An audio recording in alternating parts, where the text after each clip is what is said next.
feel that was a big part of it. Like I want to throw it all on Bron, but I definitely feel that the fan base, basketball fan base, had an idea of how LeBron's career was supposed to go, and it was supposed to go like Michael Jordan's career. He's supposed to stay in Cleveland his entire time and win 6 to 7 rings, right? And he had other ideas for his career, and people at the time didn't understand why would he do that, right? They looked at it as a weak move. It's a weak move that he go team up with another all-star and another all-star. So yes, that was a big part of it. I think at the same time as well, they wasn't used to playing at that time. It wasn't used to players having control. You know what I mean? Organizations made trades. That's what happened. Free agency before that was not really that sexy like that. And even though it was some guys who, like I think it was Orlando Magic who had an opportunity to do some sexy stuff with Tim Duncan possibly and Grant Hill and T-Mac, like that would have been sexy, but that didn't happen. And it just wasn't something that was really the sexy thing to do. And at that moment when we made a decision as players and kind of put the control in the player's hand and change the dynamics of what people were used to, you always going to get hate. It's like Allen Iverson came in with braids and tattoos and sleeves, and everybody's like, this is not how the best player in the game looks. They look like Michael Jordan. They don't have tattoos. They don't. And that wasn't Allen Iverson. So you get hate when you're the first ones to do it in the way we did it. And so we understand it. Eventually we understood it because we kind of opened up this path for players to do it for a period of time, and it became the wave. And I'm glad we did. I'm glad we took the hate. But I seen some real hatred out there, JJ. I'm talking about I see some ugliness, and I from fans that I didn't know existed. And I come from the inner city of Chicago, and I didn't know some of this ugliness existed in the world. And when we talk about racism, when we talk about the things that people said to us, it was on display night after night. This is at the arena. This is not just people trolling on social media. You're saying this is at the arena. You're hearing stuff being said. Yeah, this is at the arenas. This is in our everyday life, right? Of us traveling, going places. At that time we had to have so much security around us because the hate was real, and people would say some of the things that you would just look at them and say, like, you don't even know me. Like how you speak of me in this, how can you speak of me in this way? But I would never forget the Cleveland game. The first time we went back to Cleveland, I will never forget being in the locker room. And that was the time where I looked at LeBron and I was like, hey, this guy's he's not normal. He's really not normal. I've always said it, but I really felt it. But the hatred that I heard in the locker room, I've never heard hate before. You know what I mean? Like, you can hear someone say something, but if you ever heard the sound of hate, it is the most like uncomfortable thing to experience. And like, I remember walking out of the tunnel, and it wasn't just boos, and it wasn't just I hate yous. It was the look on people's faces. It was the things that was coming out of their mouths and like how raged they were, like in anger, that I said, I will never forget this moment a day in my life about, how someone can really hate you for making a basketball decision that you felt was best for yourself and your family. Is crazy to me. I'm not going to plug myself here, but please plug yourself. I went on Taylor Rook's show on Bleacher Report. She did a whole series on race in America. For some reason, she asked me to come on the show. And one of the things that I said on the show, and one of the things that I said on my podcast with Yahoo back in 2016, when Kevin Durant made his decision, is that the reaction to LeBron leaving and Kevin leaving is because there is a group of sports fans that are and will always be uncomfortable with powerful black men making decisions for themselves, taking empowerment and taking control of their careers. Now, of course, the blogs or whatever said that I said that it was racist. I'm not going to go that far, but what I will say is I will stand by those words. I think, of course, an element of Kevin getting backlash was because he went and joined the team that just beat him in the conference finals. Of course, part of the backlash with LeBron was because he wasn't following the same route as Jordan. That's supposed to be the definition of greatness. But the other component to that is what I just said, and I firmly believe that. Listen, you hit the nail on the head. And if you think about it, No one gives backlash to any championships that Larry Bird won, that Magic Johnson won, that Michael Jordan won. Michael Jordan played with other Hall of Famers. You know what I mean? Like, guys, you don't win championships without playing with other guys that are great, first of all. But it wasn't done in the way that LeBron did it and the way that we did it. It was done from organizations. The organizations made sure that Larry Bird had McHale, Robert Parrish, Dennis Johnson. You know what I mean? Like all these Hall of Famers. And it was, so it was different. And I agree with you, man. And I didn't say that. I'm glad you said that. But we felt that way. We knew that some of the hate was because of our skin color, because of being Black men and deciding to control the fate of our careers. Because organizations will do it quickly. They will trade a Dwyane Wade in a heartbeat if you're not accomplishing what they want you to accomplish. So when we had the power, when we had the moment, we took it. But some of the hate came because of we were 3 Black guys who decided. And we changed the way that the NBA probably would ever be, right? Because of that decision. So I agree with you, man, 100%. I think for me, man, when I got into the league, obviously Michael Jordan is my favorite player of all time. But for me, when I got into the league, Kobe Bryant was the bar.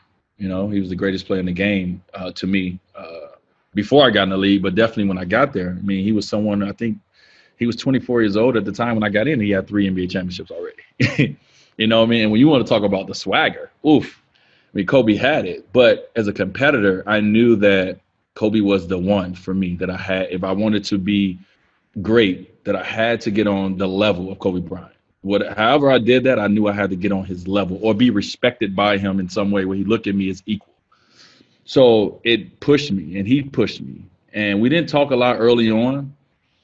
But I feel like when we got to around 2008 in the Olympics is when we got close, and it all started from training. Like, I think once you get around guys and you really see who they are and what they're built of, because you're around them for 2-3 months. And Kobe saw that my grind was very similar to his grind, and that me and him did a lot of things where it was just me and him and it wasn't no one else around, and so he started respecting me in a way that I already had respect for him in. And then he just became like a big brother, during Olympics. His knowledge of the game, even though I was a great player, Kobe had knowledge of the game that I didn't have. And so he became a person that I would go to and just, hey, what should I do on this play? Hey, how should I do this? And he kind of he came to me and said, listen, when he heard that I wasn't starting, and he knew that, I'm sure he knew that, man, I know this is tough for D-Wade not to be starting on this team. But he came to me right away and he eased my mind. He was like, listen, when you get in the game and it's me and you on the floor, this is what I'm going to do. I'm going to pick up 94 feet. I'm going to turn these guys. And once I turn them, you do what you do. You come in, and so I got so many steals and so many dunks and so much because of an unselfishness of a star in our league to tell me, hey, I'm going to do these things. And all you got to do is, so we just built a relationship, and that relationship went from respect as competitors to now where I felt like he was a friend, and it eventually grew into just a brotherhood. And our relationship was something that I'm sure so many people have their own relationships with him. But my relationship with him, for me, was special because this is a person who, it was Michael Jordan, Allen Iverson, and Kobe Bryant. These are my favorite players to ever play the game of basketball. And I had a real relationship with one of those 3 for sure.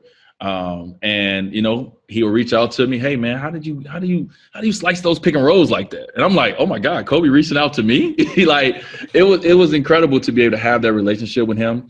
And obviously when I retired, and I, you just imagine like, okay, we're going to be those 2 old guys that, they go to games, and when the Heat play to LA, and we're going to be on opposite sides, and it's just going to be that kind of thing. You see it coming. And not to have that, not to be retired and have somebody that I can chase after still, because he was doing amazing things after the game of basketball. You feel a little lost. And I said that when Kobe retired, I said, you know what, when Kobe retired from basketball, I didn't have no one to chase anymore.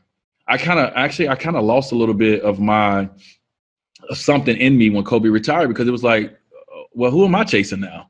You know what I mean? Who is that big matchup for me? Because it's just the younger guys coming up and you want to make sure, but I felt like Kobe was the only one that was on the level that I was on as one of the top 2 guards. And even though I felt he was on a higher level than me, but I still was able to chase him. And I didn't have anybody to chase no more. So it was kind of like, okay.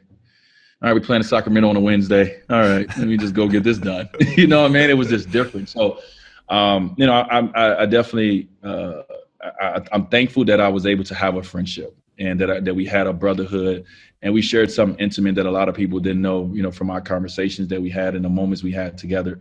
I feel thankful to that I was worthy enough to have those with such an amazing human being. We're all obviously on our own individual paths in our chase of greatness, and we have our inner circle that's pushing us. We have our own standard of greatness that we're excelling towards. But it's amazing to hear you talk about the importance of a measuring stick and how chasing after someone else improves your own greatness. It's actually it's remarkable, and I think for an entire generation of players, that's what Kobe did. He set a standard in the same way that LeBron set a standard, in the same way that for a lot of guys, you set a standard. It's part of every great player's legacy, I think, is the impact it has on the next generation. 100%. 100%. And you know what story came? Let me share this story with you, Jay. We were in the Olympics, right? And this is when I knew Kobe was a different monster, though. You hear about it, but if you don't see it, you really, really don't know. And so we get into a city, one of the cities very late, and immediately we all go to the gym. You know, all my guys, it's Melo, it's me, it's Brian, it's Kobe. Like we all go to the gym, we all get our work in. It's real late. And so after we get done getting our work in, me and my guys, we say, hey, like let's meet for breakfast in the morning. Like if you can't sleep, whoever first one wake up, hit us up. We're gonna go eat. And so we do that. We probably get like 3 hours of sleep. You can't sleep much when you're traveling across the world, you know, like we were traveling. And we probably get like 3 hours of sleep, and we wake up, we go down to where the food is. And as we walking down, you know, slubbing with sleep in our eyes, Kobe Bryant is sitting there with ice on his knees already, right? So we walk up to Kobe, we like, Kobe, what's up? And he was like, yeah, man, I just finished a workout, and I'm about to go do another one. And at that moment, I was like, wait, hold on. We just worked out about 3 hours ago. You know what I mean? And like, you've done another workout and you're about to go do another one. That's when I was like, okay, I got to get my stuff together. I got to get my shit together, because this dude right here is on a whole different level than even I'm on. And I'm supposed to be great, right? So that's the kind of person he was. And that's how he drove me. You know what I mean? Like just little stuff like that. I went back and said, okay, that means I got to work hard and I got to do more. So yeah, I just wanted to share that little anecdote. That's great. He's a beast, man. That's great. I have a somewhat similar story, but in 2007, when I got to do the training camp with you guys in Vegas, I got there on a Sunday. We were starting with practice on a Monday. So I get there Sunday afternoon. First thing I do is I hit up the Duke assistant coaches, Coach Collins, Coach Wojo, Coach Dawkins. I'm like, can y'all meet me at the gym? I just want to get some shots up. So I get to the gym, and Johnny Dawkins looks like he lost his dog. Like, I've never seen this guy look so just disheveled. I'm like, JD, what's going on, man? And he's like, man, fucking Kobe.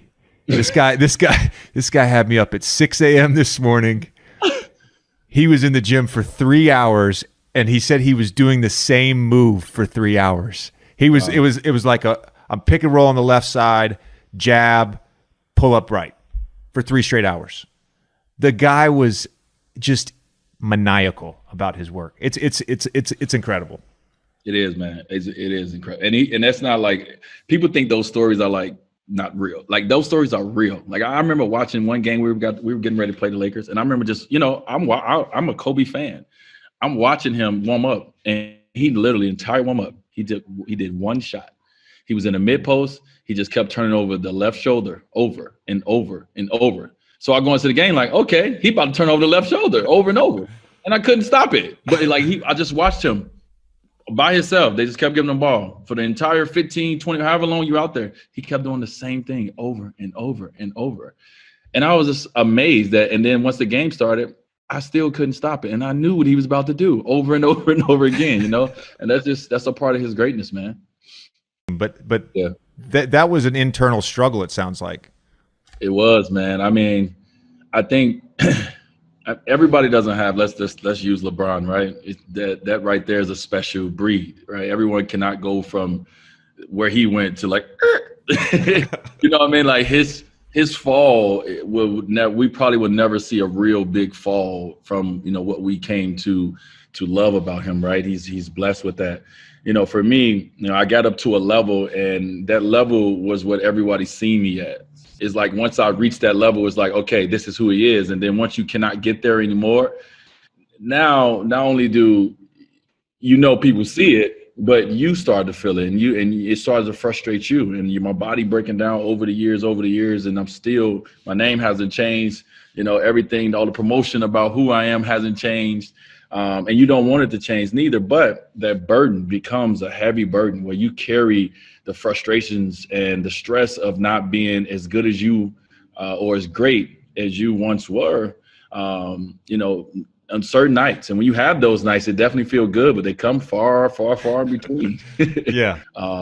So yeah, man, we like when I knew it was over for me when these young guys came in and they were running so fast. I mean, I think we was playing against Sacramento one game, and I think De'Aaron Fox and Buddy, they was getting a shot up in like 3 seconds. And I was like, I can't even like get back in 3 seconds, not let alone you get a shot up in 3 seconds. And I looked at coach, I almost said, take me out, but my ego wouldn't let me. I knew it was time. I was like, no, it's time. These guys are too fast. What do you miss the most about being an active player? You know what? The performance. I miss performing. You know what I mean? Like we're at the end of the day, basketball, you're entertainers. I miss the ability to raise 20,000 people up that's in that arena, and having a ball in my hand and controlling someone's night. Like if I miss this shot, some people are going to be happy, some people are going to be angry. So I miss the ability to perform on the court, but also miss the things that you're going to miss. I miss my teammates. I miss the locker rooms. I miss the laughter, the jokes, and all the things that you miss, that everyone tells you that you're going to miss when you walk away from the game.